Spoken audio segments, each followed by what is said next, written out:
You call it feeling stuck. You name it confusion, stagnation, the sense that something invisible is pressing down on your life, sealing the doors you thought should already be open. But what you're inside right now is not a failure. It's a chamber, a pressure lock between timelines. You keep trying to move in straight lines, more effort, more forcing, more mental negotiation with reality, as if the next version of your life is a door you can kick down with enough will. Yet what is really happening does not respond to force. It responds to frequency, your frequency. There is a pattern beneath your frustration that you haven't fully seen yet. A rhythm, a narrowing. When a quantum system is about to shift states, it often passes through a region of apparent stillness, a flat plateau where nothing seems to change, where probabilities hover in a tense standoff before one of them suddenly collapses into form. This is where you are right now, in the silent standoff, the tense plateau before the snap. You mistake this for life ignoring you, but it's life aligning you. Your old timeline is still running code in your nervous system, habits, relational loops, beliefs about what you're allowed to receive, what you have to earn the hard way, how long you must suffer before you're permitted to shift. Those patterns are not just thoughts, they're instructions. The quantum field reads them as commands. So reality obeys. It holds. It doesn't withhold from you out of cruelty. It holds the line because your deeper self has not yet completed the reconfiguration.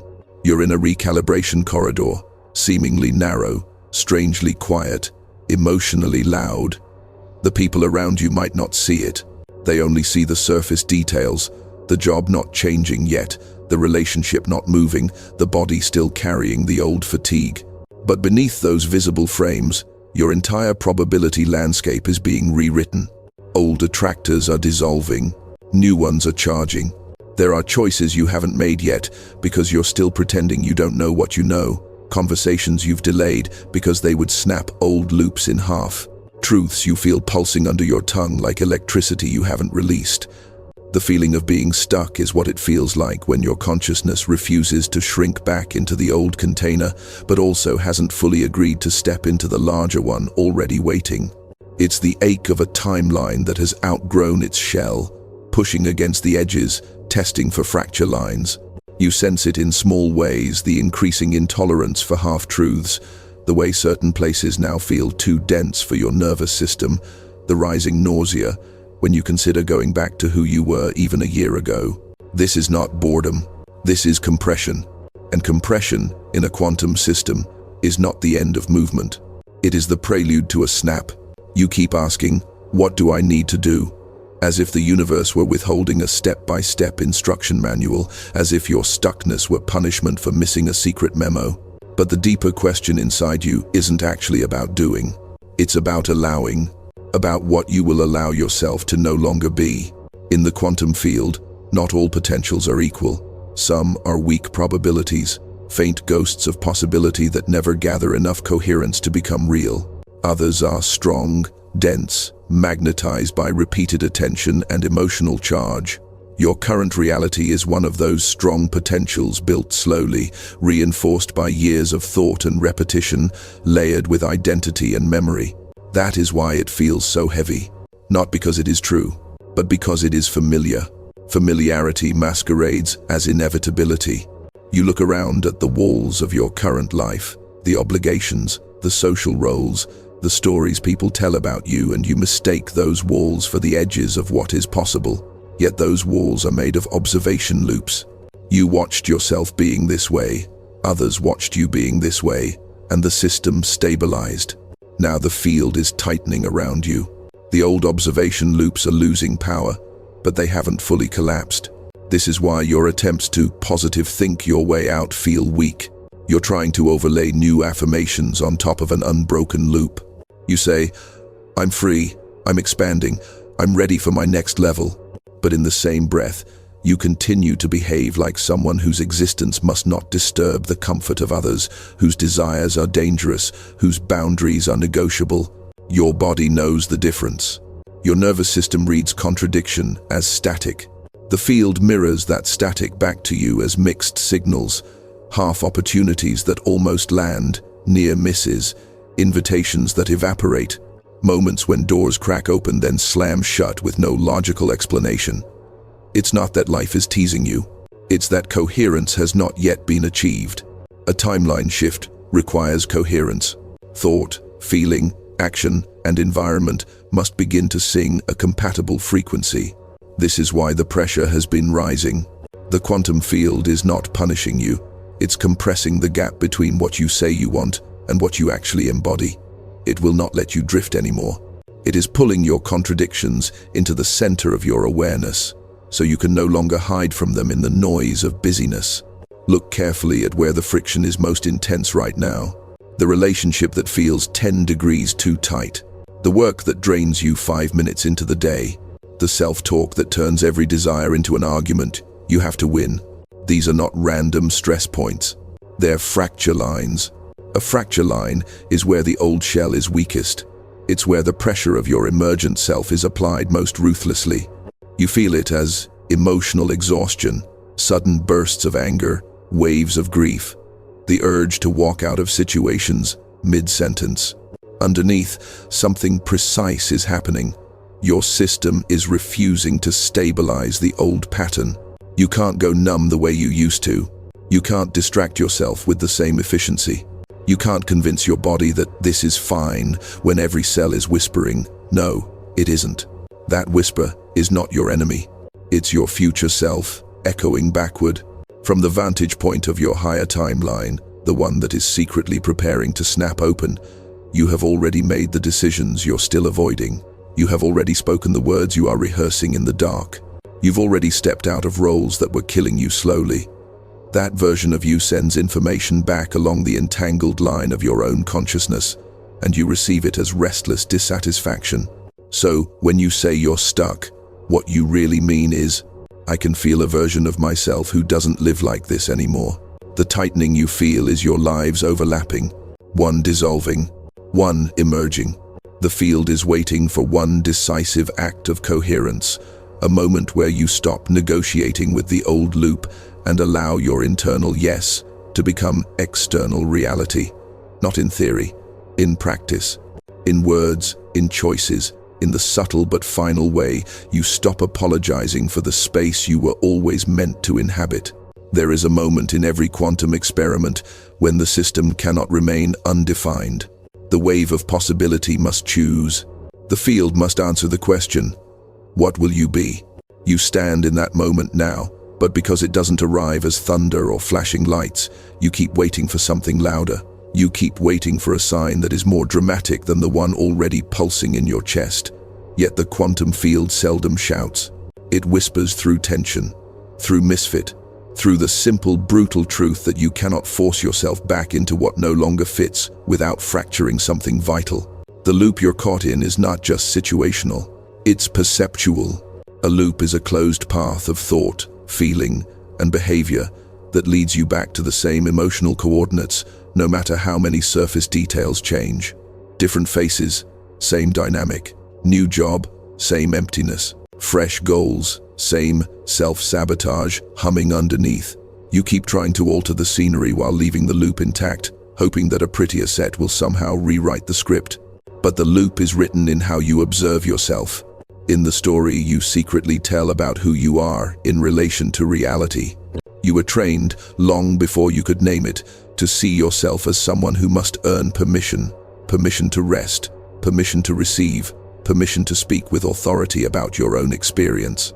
That training built a field around you, a subtle expectation that life would meet you with resistance, that doors would always be heavy, that timing would always be just slightly off. The quantum field, faithful mirror that it is, complied. It organized events to match your expectation. This is not your fault, but it is now your responsibility. Because the moment you become aware of the loop, you are no longer just inside it. You are also outside, watching, observer, and observed. And that shift from being the loop to watching the loop is the first crack in its structure. You've already felt this crack.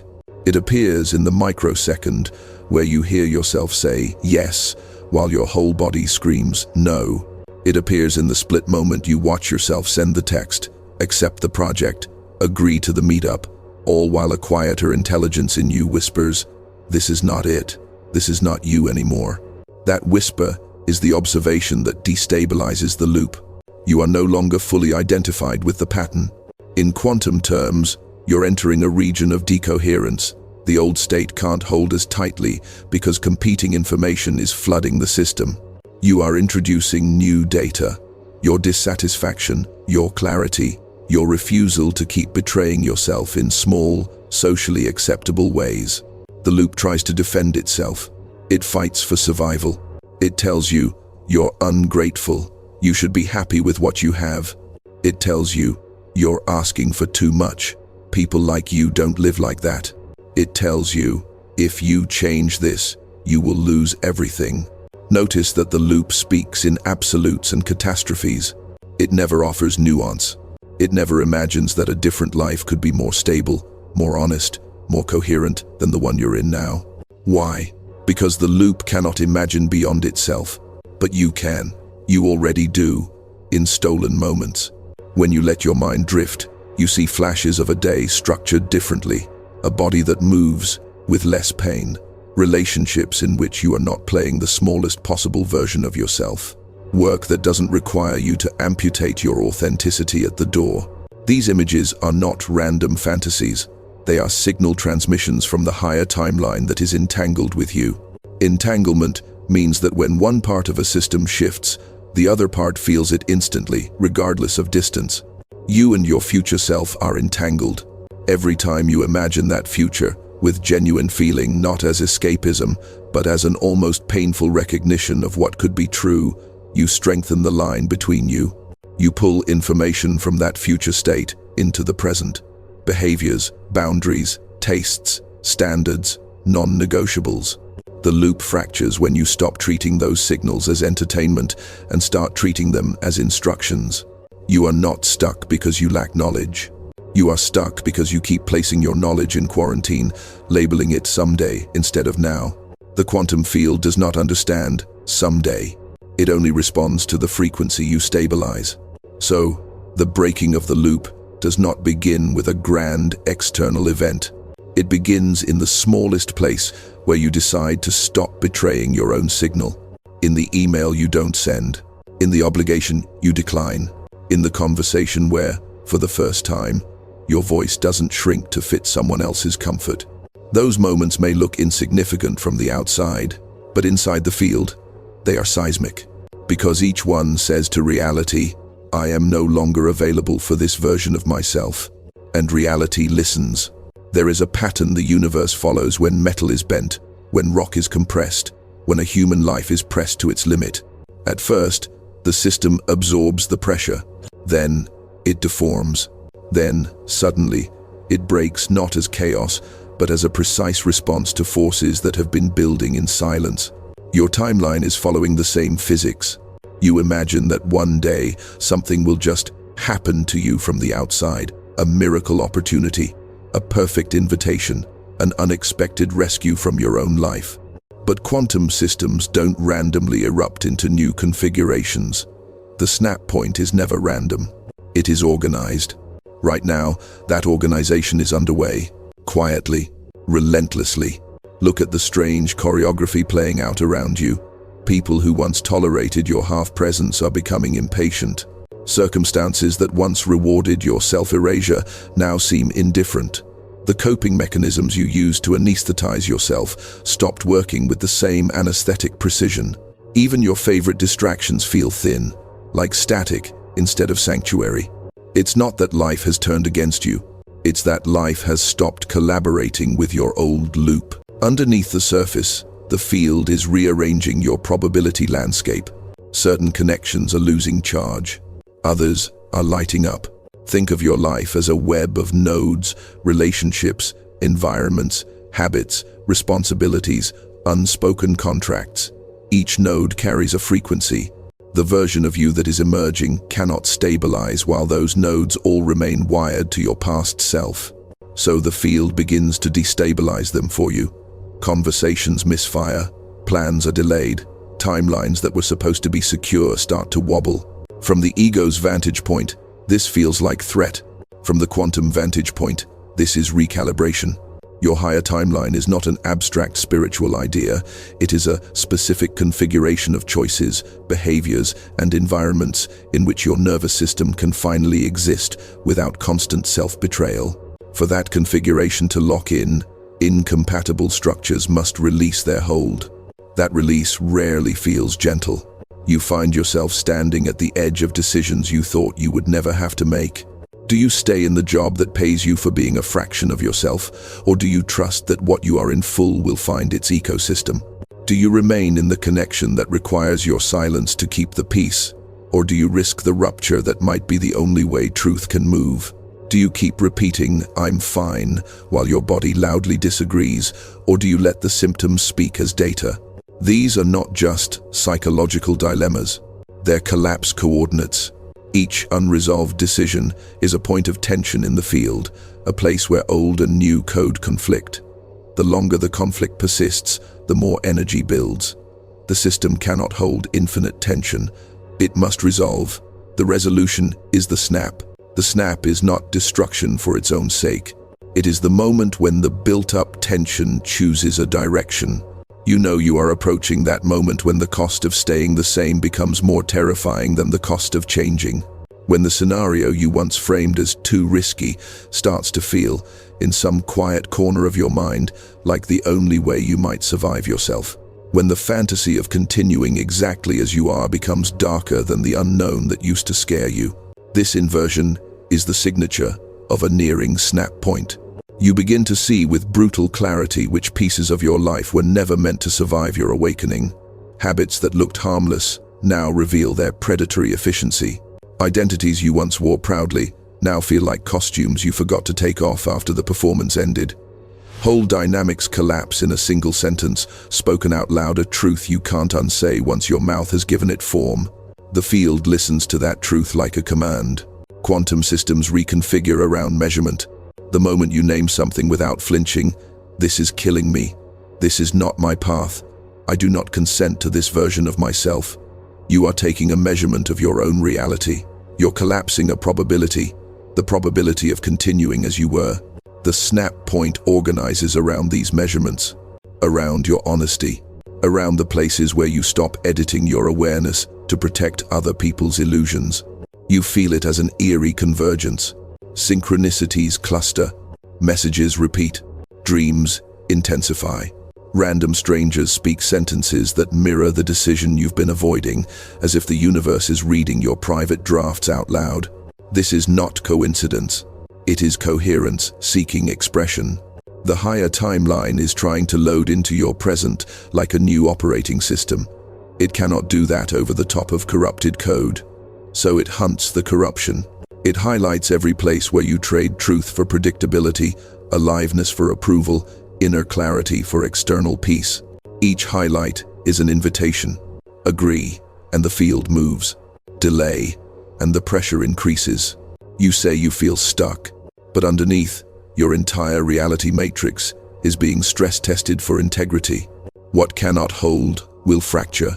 What is true will remain. The snap is coming closer, not as a punishment, but as an inevitability. The precise intersection point where your inner frequency and your outer life can no longer disagree without something breaking. Up until now, you've treated reality like a fixed equation and yourself as the dependent term. If the numbers out there change the job, the partner, the money, the recognition, then, maybe, you tell yourself, you'll finally be allowed to feel different in here. But quantum mechanics does not agree with that story. In the quantum view, the act of observation is not passive. The observer is not a camera. The observer is a variable. You are the variable. You keep trying to solve for everything except yourself. You rearrange circumstances, fantasize about new locations, new timelines, new people who will see you, yet you leave your own state of consciousness largely unaltered, the same self-concept, the same minimum standards, the same quiet belief that you are slightly less entitled to ease than everyone else. And then you call the resulting repetition stuck. But what you're experiencing is not stuckness. It is fidelity. Reality is remaining faithful to the frequency you broadcast most consistently. not the frequency you visit in moments of desperation. The universe reads your nervous system far more clearly than it reads your affirmations. It listens not just to your words, but to your regulation, to the sum of your micro-choices, to the tone of your inner voice at 2 a.m. when no one is watching. You say you're ready to shift, yet you still speak about your life as if it were happening to a secondary character. Listen to your language. I can't, because I have to, because it's just how it is. Each phrase is a small surrender, a declaration that the field is fixed, and you are the one who must contort to fit it. You bend, you apologize, you soften the edges of your truth so they don't cut into existing structures. Then you resent those structures for not rearranging around a self you haven't fully brought to the surface. The snap point cannot fully organize while you're still negotiating against yourself.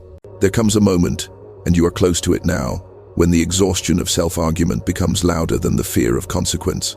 When you realize that you are spending more life force rationalizing your own contraction than it would cost you to expand and let pieces fall where they must. This is the threshold where you stop trying to fix reality and start recalibrating your role as observer. You don't do this by pretending. You do it by precision. You begin to observe yourself with the same cold clarity a physicist brings to an experiment. No drama, no self-hatred, just data. You notice how your body tightens before you say yes in situations where you mean no, how your shoulders drop in conversations where you exile your own opinion, how your energy drains after spending 3 hours performing a version of yourself that is more palatable, less true. Instead of labeling this normal, you treat it as evidence. You stop gaslighting yourself about the cost. From this place, you begin a different kind of experiment, not on the world, but on your own state. You ask, ruthlessly and honestly, what would it mean, right now, to let my internal signal set the parameters? Maybe it means you cancel instead of forcing yourself to show up misaligned. Maybe it means you apply, even though the voice of the loop insists you're not ready. Maybe it means you say, with steady voice, this dynamic doesn't work for me anymore, and you let the silence after that sentence rearrange the room. These acts are not about being bold for the sake of spectacle. They are about inserting a new variable into the equation, a self that will no longer sacrifice internal coherence to sustain external continuity. In quantum language, you are altering the boundary conditions. You're changing what is allowed. Boundary conditions determine which solutions are possible for a given system. When you tighten the boundary conditions around self-respect, around honesty, around the non-negotiability of your own aliveness, entire classes of old outcomes become mathematically impossible. Situations that once replicated effortlessly suddenly cannot stabilize. They glitch, they fall apart, they leave. At the same time, new attractors become available, people, places, opportunities that could not previously lock onto you because your field was broadcasting mixed information. See me, but only the compliant version. Support me, but I'll undercut myself first. Love me, but I will hide the parts I haven't forgiven. When you become the variable, the signal changes. The field responds, sometimes violently at first. Relationships wobble, systems push back. Old loops send their strongest arguments in one last attempt to pull you back into orbit. You feel the tremors of potential loss, and your nervous system screams that you are in danger. But under the fear, another sensation begins to emerge. A strange, unfamiliar quiet. The quiet of not betraying yourself in real time. You may still be in the same physical room, the same city, the same circumstances, yet something irreversible has shifted. For the first time, you are no longer willing to abandon your own trajectory to keep the old reality comfortable. And right there, in that silent, private defiance, the quantum shift timeline you thought was far away moves closer, like a lens snapping into focus, waiting for the one choice that will let it overlay your present. There is a moment before every avalanche where the mountain looks perfectly still. Nothing on the surface reveals that the internal geometry has already failed. This is where you stand now. On the surface, your life may look similar. Same obligations, same calendar entries, same names in your message threads. But the internal geometry has shifted. The load-bearing story "I must bend to belong," has been quietly removed from the structure.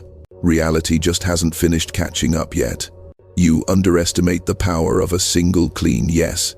Not the performative yes you give to please others, not the pressured yes that comes with a dull ache in your chest, but the yes you give to your own trajectory without splitting your awareness in two. That yes has geometry. In the quantum field, a genuine decision narrows the probability distribution. Where there were once thousands of potential paths, infinite maybes and half-lived lives, a real decision removes entire branches from the tree, not by force, but by exclusion. "This is no longer available" is a sacred phrase in the language of the universe. You are learning to speak that language. When you say no to the role that requires your constant self-abandonment, you're not simply rejecting an option. You are redrawing the map of what a lifetime in your body is allowed to contain. You are erasing a corridor in the probability landscape. The field hears, this path is closed, energy is rerouted. It feels like loss, and it is. Not just the loss of comfort or certainty, but the loss of who you had to be to survive in that configuration. That version of you, the one who swallowed words, minimized needs, shaped themselves into furniture in other people's stories, cannot cross into the next timeline. So a kind of death occurs, not dramatic, but exact. You grieve patterns. You grieve identities. You grieve the strange intimacy you built with your own suffering. If you resist this grief, you stall the geometry. You keep one foot in the old probability corridor and one foot in the new. The field cannot stabilize around divided allegiance. It waits, it pressures, it intensifies your awareness of the split until you either regress or choose. Your body becomes the negotiation chamber. Sleep patterns distort, appetite shifts. Long suppressed memories surface with surgical timing, as if your own nervous system is performing an audit on your past, scanning for unprocessed data that might contaminate the new configuration. This is not malfunction.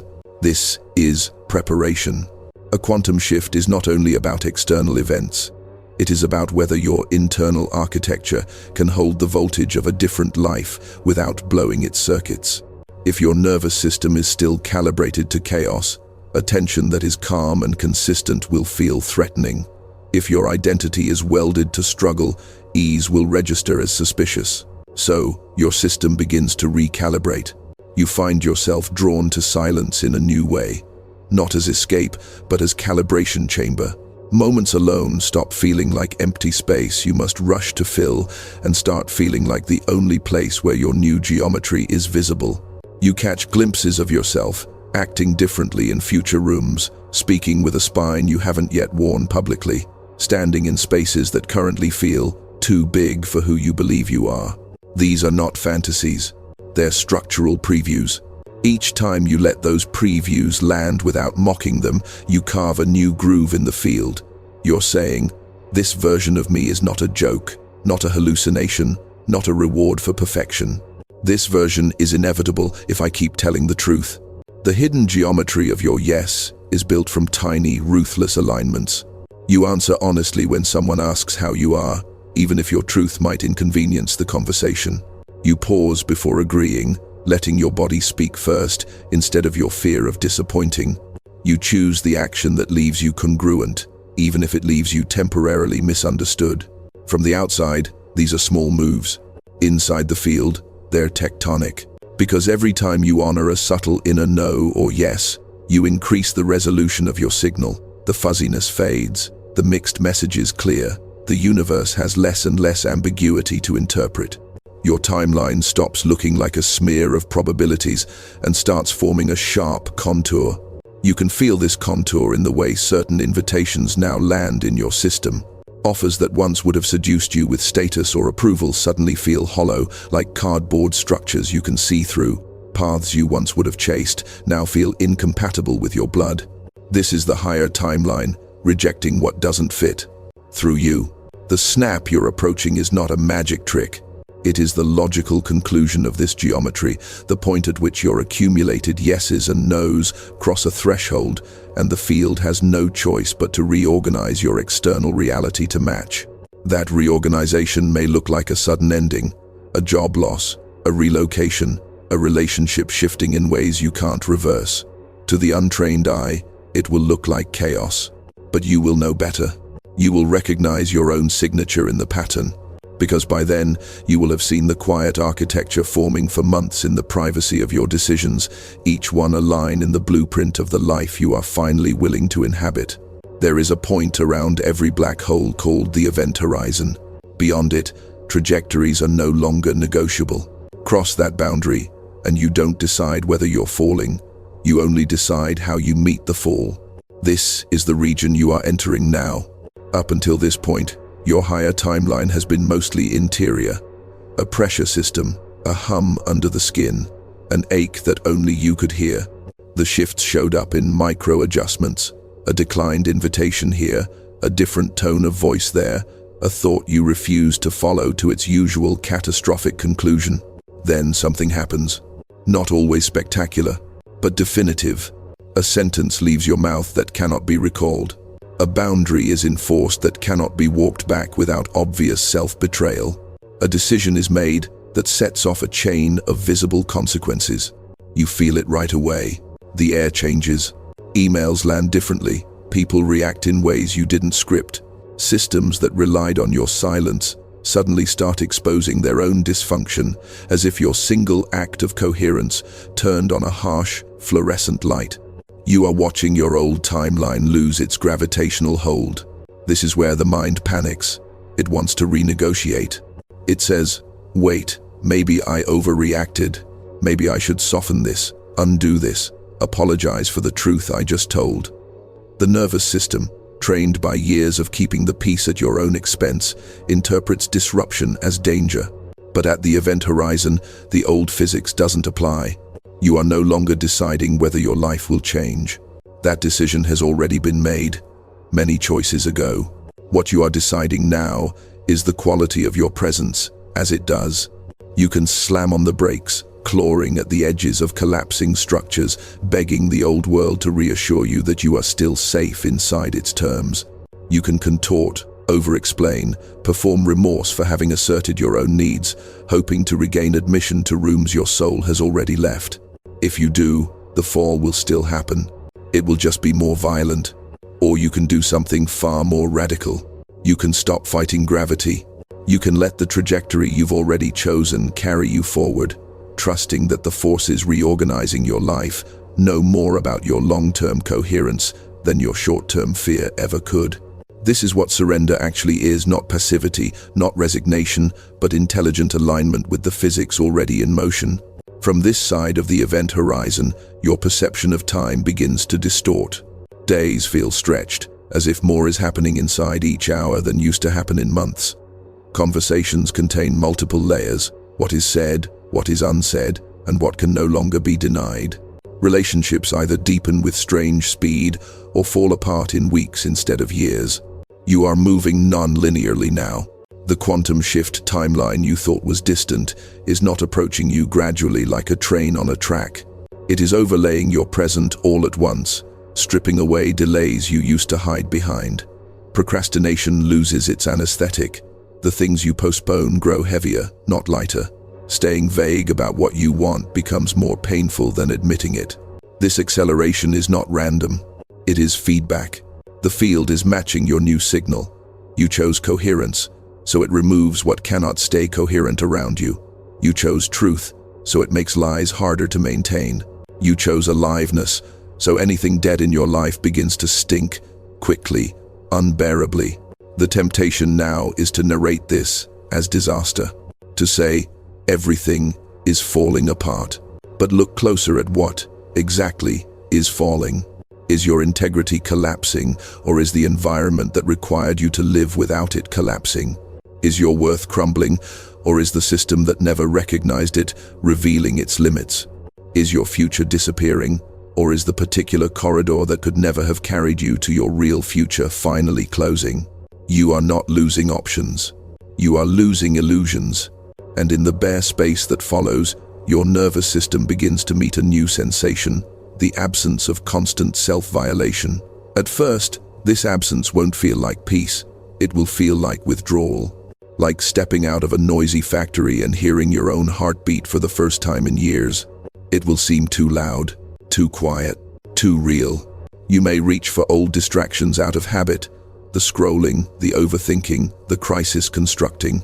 You may try to generate problems just to feel the familiar buzz of adrenaline, but if you pay attention, you will notice that each attempt lands with less satisfaction. The drama doesn't fit like it used to. This is because your baseline frequency has shifted. You crossed the event horizon the moment you chose not to go back to who you were to make the old reality more comfortable. Everything since has been a recalibration to that choice. On this side, you are no longer the one begging reality to notice you. Reality is now rearranging to match the fact that you finally noticed yourself. The question is no longer, will my life change?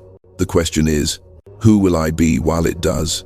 There comes a phase after the event horizon where the drama of collapse begins to quiet and a stranger, subtler phenomenon takes its place. Reality starts answering back. Not in the way you once begged for, not as a single cinematic breakthrough that erases all tension in one divine gesture, but as a series of precise, almost unnerving correspondences between your inner state and the external world. You think of someone, and they message. You shift an internal boundary, and a parallel external situation rearranges without you touching it. You decide quietly that you are done playing a particular role, and within days the environment that demanded that performance either loosens its grip or rejects you entirely. This is not coincidence. This is entrainment. The quantum field is beginning to lock onto your new baseline. You are no longer pinging it with a dozen conflicting signals a day. Your yes and no are becoming legible, not only to other people, but to the underlying fabric of circumstance itself. You used to think causality was a straight line, action result. Work harder, get more, prove yourself, earn your place. But in this phase, causality starts to feel sideways. A single nervous system shift, choosing not to enter panic, when an old pattern tries to resurrect itself, produces more tangible change than weeks of frantic effort ever did. Choosing not to chase someone who keeps you small suddenly frees up energy that magnetizes a conversation you didn't even know you needed. Resting when the old program screams hustle opens a clarity that solves a problem you were trying to brute force for months. It feels like cheating. It isn't. You are simply operating closer to how reality actually works. The quantum field responds first to coherence, then to intensity. The old you generated a lot of intensity, fear, effort, urgency, but very little coherence, because your actions contradicted your deeper knowing. Now, even when you feel shaky, your actions are trending toward alignment with that knowing. The signal is cleaner, so the feedback is faster. You notice that certain rooms feel wrong within seconds, instead of after years of accumulated resentment. You register micro-expressions on faces that tell you more truth than their words ever will. Your body becomes an instrument, pinging subtle data from the field. Heaviness here, lightness there, pressure in that corner, expansion in this one. If you dismiss these signals, reality will respond, but clumsily, through larger disruptions. If you honor them early, reality responds with precision. In this phase, the danger is not that you will miss your moment. The danger is that you will talk yourself out of what is already working. Because the mind, trained on struggle, doesn't yet trust a world that answers to your honesty. It tries to reassert the old story. This is just a lucky streak. It will go back to normal. Don't get used to this responsiveness. But the field is not spoiling you. It is mirroring you more accurately. You begin to see a new pattern. When you collapse back into self-doubt and over-apology, certain delays return, certain doors stall. When you inhabit your clarity, not with aggression, but with quiet inevitability, traffic clears, conversations open, improbable alignments appear where previously there were only walls. You are contributing to this pattern, but you are not manually orchestrating it. You are not micromanaging outcomes, scripting every detail of how your next chapter must look. You're holding a direction, truth, coherence, aliveness, and letting the field solve for form. You stop praying for specific scenes and start orienting to specific states. I will not abandon myself to keep old structures intact. I will inhabit rooms where my nervous system can breathe, We have too. I will allow relationships that expand, not shrink, my perception of what is possible. These are not just affirmations. They're boundary conditions for your reality. The more consistently you hold them, the clearer the feedback loop becomes. You say yes to something that violates those conditions, and the signal scrambles. Exhaustion returns. Synchronicity shuts down. Everything feels uphill. You course correct, and pathways unclench with almost suspicious speed. It's tempting to become superstitious here, to treat the universe like a temperamental deity you must appease with perfect thoughts. That is just the loop trying to rebrand itself. This is not about perfection. It's about pattern. The field is not grading you on spiritual performance. It's responding to averages, to trend lines, to the overall shape of your choices. When the dominant pattern becomes self-honoring, the dominant feedback becomes supportive, even when it arrives as endings. So, you begin to ask a different question, one that marks the true pivot of your quantum shift. Not, why is this happening to me? But what part of me is this meticulously answering? Sometimes the answer is painful. This is answering the part of me that still believed I had to shrink to be loved. This is answering the part of me that didn't think I could survive without their approval. But pain with precision is not punishment. It is calibration. You are learning how to read reality as a living mirror of your most rooted assumptions, not your prettiest intentions. And as you adjust those roots, the mirror adjusts. Slowly at first, then unmistakably, until one day you look around and realize the life surrounding you is no longer a set built for a smaller self. It is beginning to resemble the internal landscape you once visited only in secret. There is a point in every phase transition where the old form cannot be maintained, no matter how much energy you pour into it. Ice does not negotiate with the melting point. Metal does not reason with the temperature at which it yields. Your life has such a point. You are close enough now to feel its heat. Up to this moment, the shift has been incremental, small choices, subtle recalibrations, micro acts of honesty that looked, to the outside world, like minor behavioral changes. But the quantum field has been keeping score, not of your appearances, but of your coherence. Every time you chose truth over comfort, you increased the internal pressure. Every time you refused to re-enter a dead loop, you raised the internal temperature. Now the system is at critical mass. There comes a day, and you may not even know, as it begins, that it is that day when something crosses the threshold. It could be as simple as a conversation you can no longer delay, a task you can no longer perform in misalignment, a mask you can no longer lift onto your face without feeling physically ill. You say the sentence, you decline the offer, you walk out, or you don't go in at all. And although the scene might look ordinary to an observer, you feel the tremor in the field. You feel the thread snap. What breaks in that instant is not just a circumstance. It is the loyalty contract you signed with your smaller self. Without that contract, the old timeline loses its anchor point. It begins to unravel quickly, sometimes in visible ways, structures dismantling, agreements rewritten, entire chapters closing in a rush of paperwork and goodbye messages. Sometimes in invisible ways, energetic ties dissolving, ancestral scripts loosening, 1,000 subtle permissions being revoked in the unseen architecture of your lineage. It can feel like everything is happening at once, because it is. Phase transitions are not polite. They do not ask if the timing is convenient.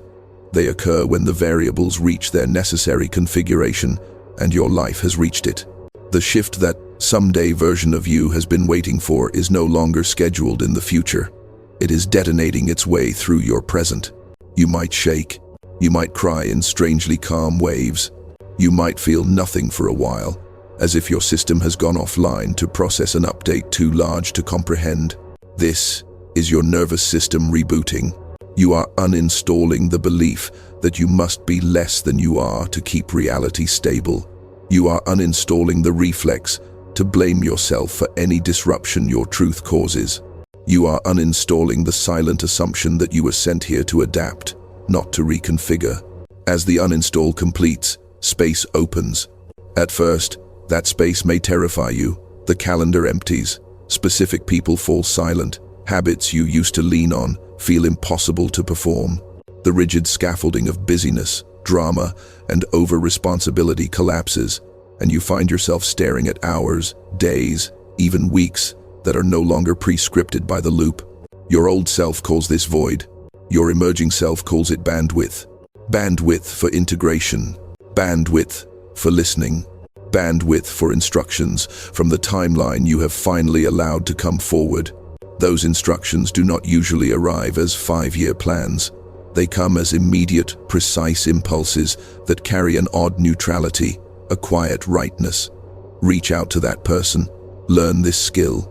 Move your body in this way today. Rest now, even though the old program insists you haven't earned it. The higher timeline is not trying to impress you with grand revelations. It is training you in responsiveness. The more faithfully you answer these small, clear impulses, the more the external landscape begins to align in unmistakable ways.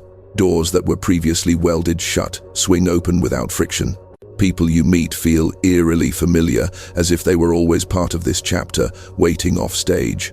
Opportunities appear that match not the costume of your old identity, but the contours of your actual design. This is the snapped open state. You are no longer just thinking about a different life. You are inhabiting the physics where that life is the easiest thing for the field to support. There will still be challenges. This is not a fairy tale. But the challenges change texture. They are no longer about surviving environments that can't hold you. They're about expanding into environments that can. They no longer arise from denying your nature. They arise from stretching it. You will look back at the version of you who called this being stuck and see, with almost painful tenderness, what was really happening. You were in the compression chamber. You were in the corridor between worlds. You were being pressurized into the density required for this exact snap. And now, as you stand in the first clear air of your new trajectory, the real initiation begins, not into struggle, but into the responsibility of being coherent in a field that is finally ready to cooperate. Now you stand where for so long you only imagined yourself standing, not in some flawless, future-perfect version of your life, but here in a reality that finally answers to who you actually are. The question now is no longer, how do I escape this? The question is, how do I carry this? Because a snapped open timeline is not a souvenir, it's a responsibility. You spent years blaming the field for your stuckness, asking why the universe would not move. Now, you can see the truth with a colder clarity. The universe was waiting for you to become someone it could collaborate with. Someone who would not demand miracles while secretly pledging allegiance to their own smallness. Someone who would not call in higher frequencies and then use them to reinforce the same old loops. That someone is emerging in you now. You feel it in the way you inhabit ordinary moments. Making coffee in a kitchen that no longer feels like a cage, walking streets in a body that no longer feels like a punishment, sitting across from people and noticing, with almost startling calm, that you don't need to shrink to keep the connection alive. This is what a quantum shift looks like in practice. Not light shows, not constant ecstasy, but a stable, unremarkable refusal to abandon yourself. The field is different now because you are different now. The observer effect is no longer a concept you talk about over late-night videos. It's the lived fact that your way of seeing has become an organizing force. You call your energy back from futures that were never yours. You stop leaking attention into scenarios built on fear. You let your consciousness rest fully in the life that is actually here, the one that is still forming around your coherence. There will be days when the old gravity tries to reassert itself. A familiar invitation to make yourself small, a nostalgic pull toward roles that once felt safe in their predictability, a spike of panic when new expansion asks you to hold more visibility, more intimacy, more impact than you've held before. On those days, remember the physics. You did not arrive here by accident. You arrived here by law. By the law that says a system under enough pressure will eventually change state. By the law that says an observer willing to witness themselves without flinching will alter the experiment. By the law that says a timeline built on self-betrayal cannot survive a sustained field of self-honesty. So when the doubt comes, and it will, you do not negotiate with it as if it were prophecy. You treat it as residue, echo, old code, running on new hardware. You let it surface without giving it the steering wheel. You remember that you have crossed the event horizon. You remember that your life is already bending around a new center of gravity, your unedited awareness. From here, your task is simple, and it is immense. Protect the conditions that keep you coherent. Choose environments where your nervous system can tell the truth. Answer the instructions of your higher timeline even when they look illogical to those still orbiting the old physics. You are not here to prove your worthiness. You are here to express it. And as you walk, the field will keep answering with people whose presence feels like exhale, with work that doesn't require you to fracture, with timelines that don't demand your disappearance as their admission fee. One day soon, someone standing where you once stood will say, "I feel stuck. It's like something invisible is pressing down on my life." And you will recognize the chamber. You will recognize the pressure lock. You will know, with a quiet certainty that was once only theory for you, that their quantum shift timeline is secretly preparing to snap open. And from the other side of your own fracture, you will become what you once needed, a living signal that this physics is real, a human proof that when you stop begging reality to change and start changing the observer, the universe does not ignore you. It rearranges around you,